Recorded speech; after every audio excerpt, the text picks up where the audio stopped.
So Eve, you got Kobe memories? Yeah, I'm from Los Angeles, so I'm a part of the Lake Show, the Laker Nation. Kobe was a king to so many, but when it comes to Los Angeles, he is our guy.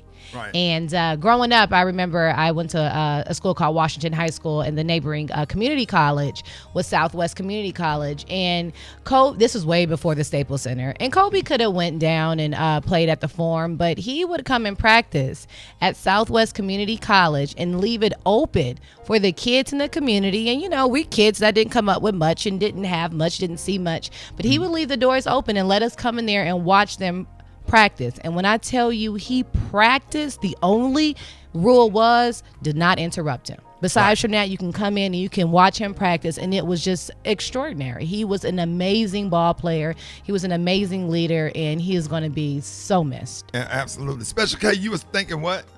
Yeah, I was curious, and you may have already touched on it way earlier, but how did Malik, because when my son called me yesterday before I really knew what had happened, and he said, "Dad, I can't stop crying." He's a 11th grade basketball player, and he idolizes Kobe, as most young basketball players do. And I was wondering how Malik, who is a freshman, right, at ASU? Yeah, he on the basketball team at Alabama. How did he react? Just total shock. My son come out of military school, so he just kind of handled things a little different, and he'll probably go in this room and close his door and just reflect.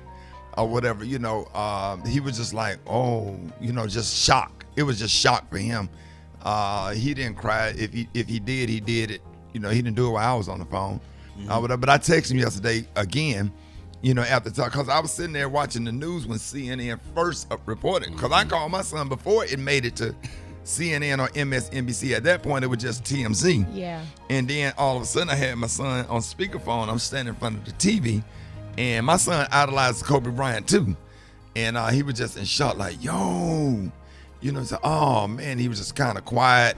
And he started asking a lot of questions. And what you think happened? He wanted to know what happened or whatever. So, and I texted him yesterday, but he seemed to be okay. But yeah, I just can't imagine all of the kids that play basketball and all of the kids that idolize Kobe Bryant, especially that came up in that era. Yeah. Everybody that's in their 30s and their, in their 40s or whatever, when Kobe Bryant was the face of the NBA or whatever, whole, just part of the culture. Absolutely. And even now, man, the most beautiful thing, watching that man with those girls, man. Yeah.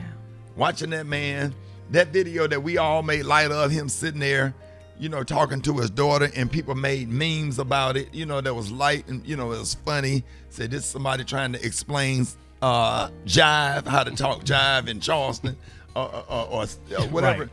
But all of the light memes that they made, man, but just the way he was with his daughter and see him there evolve into a husband and a father is just, you know what I'm saying? It's beautiful. So yeah, that one of my favorite Kobe Bryant moments is when he shared a story about Gigi. Somebody interviewed him, and they were saying, "Hey, do you want to have another child? Because we all know he has all daughters. Would you want to try for a son to kind of continue that Kobe legacy?" And Gigi stepped in and interrupted the conversation. It was like, "Hey, I got this. Don't worry about it. I got this." So I'm like, "Yo, man, that's just how he was." And obviously, Gigi was the same way, man.